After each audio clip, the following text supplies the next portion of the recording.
Hey everyone, I'm Gen TCG, and I've been playing card games ever since I was a child. Over the last 20 years, I've played Pokemon, Magic, Hearthstone, Legends of Runeterra, Riftbound, and even a bit of Star Wars Unlimited. But I've been learning Yu-Gi-Oh! Over the last month, and Yu-Gi-Oh! Has been by far the most challenging game I've ever tried to learn. Between needing to read a lot of complicated cards and figuring out how they all work together, it's been really tough to understand how to play the game's decks. But at the same time, it's also been extremely rewarding to learn too. I still smile whenever I execute a full Radiant Typhoon combo and set up a board with 3 disruptions, all from a single Radiant Typhoon Swen. In this video, I wanted to talk about some of the things that I found especially difficult about learning Yu-Gi-Oh! From the challenge of learning new decks to the annoyance of learning random edge cases within the rules. And at the end of this video, I'll also share the things that have helped me out a ton with learning the game. So without further ado, let's get into what I struggled with the most this month. I want to address some feedback I got after posting my last video. In that video, I expressed some sentiment that Yu-Gi-Oh! Lacked good new player products. A lot of you guys shared your thoughts on this. Some of you guys agreed with me, others disagreed, but overall there was a lot of good discussions that were had about this topic. After reading these YouTube comments and Twitter threads, I could boil most of them down into one of two arguments. They were either, what do you mean there's no good intro products? The legendary Modern Decks collection you talked about is our good intro product. Or it was, it's not really possible to make a deck that's both easy to play and meta-relevant in 2026. Modern Yu-Gi-Oh! Just doesn't work like that. And I want to address both of these arguments. The first argument, that the legendary Modern Decks are the good starter products, I both agree and disagree with. As I've stated before, I really like what the decks do as a product. They're a good product that new players should get if they want to start competing at a budget. But where I think they fall short is how new player friendly they actually are. These decks don't come with any sort of combo guide, any general strategy notes, or any direction at all really for a new player to use. From my own personal experience, I had to figure these decks out by manually reading all the cards in each deck and trying to remember them as best as I could. Then once I'd finished reading about a novel's worth of text, I had to go out and scour a bunch of information about the Mitsurugi and Sky Striker decks myself and hope whatever YouTube video I was watching was new player friendly enough for me to understand. This worked, and I'm familiar with some basic Mitsu and Sky Striker lines now, but there had to be a better way, right? When I've expressed this sentiment about the legendary modern decks, I've had people tell me, well, you can't have an easy to play yet powerful deck. That's not how modern Yu-Gi-Oh! Works. My response to that argument is that I mostly agree. I'm not asking for the decks to be buy at the store and be back home and playing modern Yu-Gi-Oh! In 15 minutes levels of easy. I'm asking for Konami to have included some basic combo lines and strategies included in the decks so that new players like myself would have had some sort of direction to go off of. Maybe I wouldn't know every single Sky Striker line, but I could understand something simple like play Hornet Drones into Kagari, replay Hornet Drones and link it to equals 0 to have a quick effect destroy at my disposal. Then as I get better with the deck, I could piece together more advanced lines to play around with. I think at a broader level, I think experienced Yu-Gi-Oh! Players have the sentiment that new players want the game to be easy, whereas from my perspective, I just want it to be digestible. I'm expecting the game to be difficult, that's why I got into the game in the first place. Without using outside resources, it's an extremely laborious exercise to try and play with 55 cards that all force you to read a paragraph just to understand how they work. Learning Yu-Gi-Oh! For me has felt like learning a fighting game. I had to first learn my deck strategies and combos in order to start playing the game, but to be truly successful I have to be understanding what my opponent is trying to do, right? I know this is something that mostly just comes with experience, but it's been a challenge getting to the point where I can understand what my opponent's game plan is and what I should do to try and stop it. My read on the game so far is that for the most part, most decks are built to have starters for their combos. These starters will then let you find extenders and then finishers while establishing disruption along the way. And so the counterplay is knowing what the opponent's important pieces are so you can stop them. Like for example, against Radiant Typhoon, you really want to use your disruption against the Radiant Typhoon Crocea, since that's the most important, impactful extender that they play. Makes sense in theory, right? Well, the problem once again comes down to reading cards. When I'm building and practicing my own decks, I can get familiar with my cards enough where I don't have to read their effects anymore. I can just recognize them by name or art. But when I play against a new deck at a local or on Master Duel, once again I'm stopping to read every single card my opponent is playing. Now I'm figuring out, is this a key piece I can stop, or can I let this resolve? Or if I'm going second and my opponent has a full board set up on their turn 1, I have to look over every card they played and figure out what cards they have that can disrupt my turn. It's time consuming and I always feel bad for how long it takes me to read my opponent's cards. Having to learn my opponent's decks on the fly is a problem that can only be solved with game experience really, so it's not a flaw of the game or anything. It's been a challenge, but I would run into the same issue if I was learning the meta of any other competitive game. Like I said in the intro, I've played a ton of card games over the years, so I figured learning Yu-Gi-Oh's rules might be pretty simple, since I learned so many games' rules already, and I've never really run into any trouble. Plenty of people would tell me things like, Yu-Gi-Oh is hard because you have to play on your opponent's turn, and your opponent can react to all of your cards.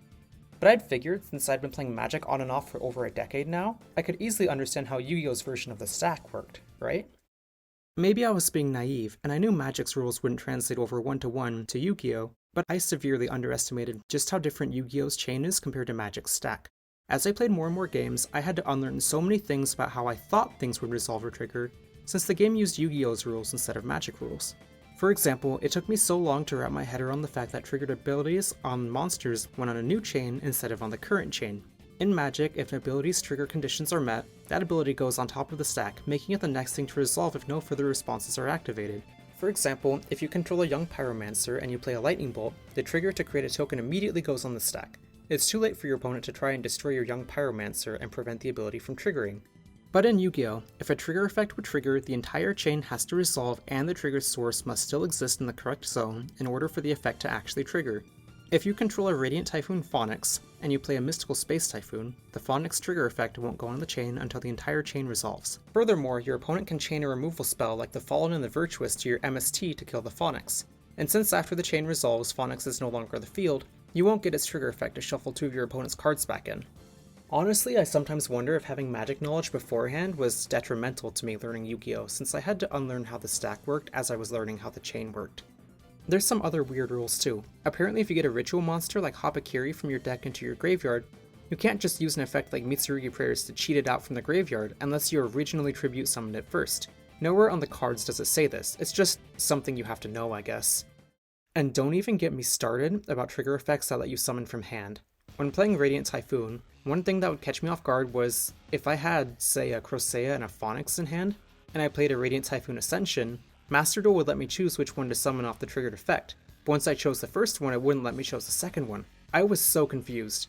I looked over triggered effects and simultaneous effects go on chain rules, and nothing seemed to be preventing me from summoning both. Well, after a lot of googling, I learned that there was this random rule called the Green Baboon rule, named after Green Baboon, Defender of the Forest, that basically states that if you have multiple triggers that will let you special summon from the hand, you only get to summon one of them in that chain. Huh? And this only applies to monsters in hand, mind you. I could do multiple monsters from grave at the same time, like Phonix and Vararoon, or one from hand and one from grave. But apparently there's a random exception for triggered effects from hand, and after talking to some friends about it, apparently it's ruled that way because... well, because Konami said so, I guess.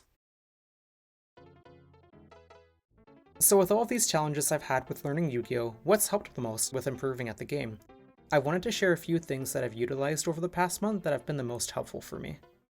First, I want to talk about combo guides. I came into Yu-Gi-Oh with a mindset of, I'll just play the decks a few times and get a feel for how everything works. That's how I played Magic and Pokemon because both of these games are pretty easy to just pick up and play.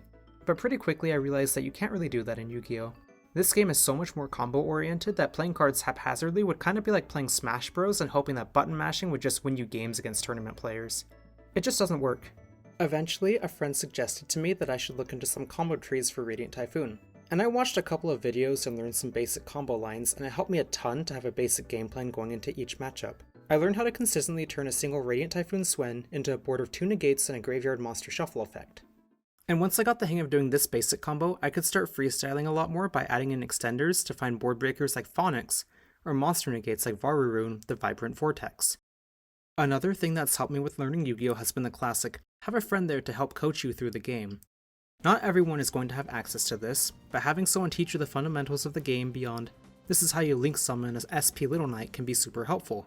I know there's been a fair amount of discourse about this, but when I was looking for YouTube tutorials to learn how to play, most of them were heavily focused on the game rules themselves, and not about actually learning how to play the game at a competent level.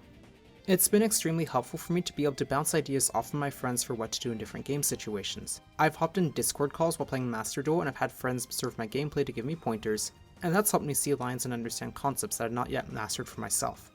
It's also been nice to have people I can ask rules questions to if I'm confused as to why a specific interaction is happening. If you don't have any friends who play Yu-Gi-Oh, I'd suggest the subreddit Yu-Gi-Oh 101, as it's had answers to many of my rules questions as well. Ultimately, I think what's helped me improve the most has been just playing a lot of games. I've been trying to play Master Duel every day, and the more I play, the more I learn how the game works and what strategies I should be using to win duels.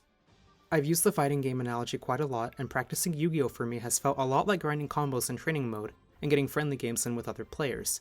And the more games I play, the more time it gives me for all the information to settle in my head. Learning Yu-Gi-Oh! Has been like drinking from the fire hose, and so I've needed time to absorb everything I've been taught.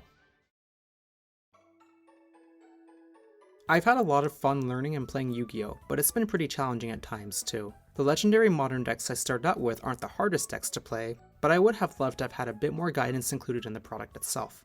Once I practiced my decks enough to start playing against real players, having to spend a lot of time reading every single card my opponents played to try and piece together a plan to stop whatever they're going to throw at me was a huge mental load.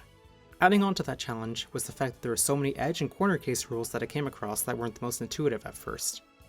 But I've gotten so much better over the last month.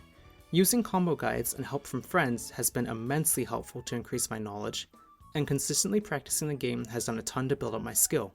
Just last weekend, I went 2-1 at a local with Radiant Typhoon, and the one match I lost was a double match loss versus Memento that I had a pretty decent shot at winning if we had more time to finish Game 3. My experience with Yu-Gi-Oh! Has been like climbing a mountain, and I feel like I've gotten to the point where I'm high enough to look down and only see a tiny speck where the journey started. Thank you for watching. If you liked this video, give it a like and a subscribe. The feedback to my last video was overwhelmingly positive, and I'd love to hear your thoughts about this video in the comments as well. If you want to chat with me, I'm very active on Twitter, link to my profile is in the description. I'm also setting a goal for myself to upload one video every month, so stay tuned for my next one. Until then, have a wonderful day.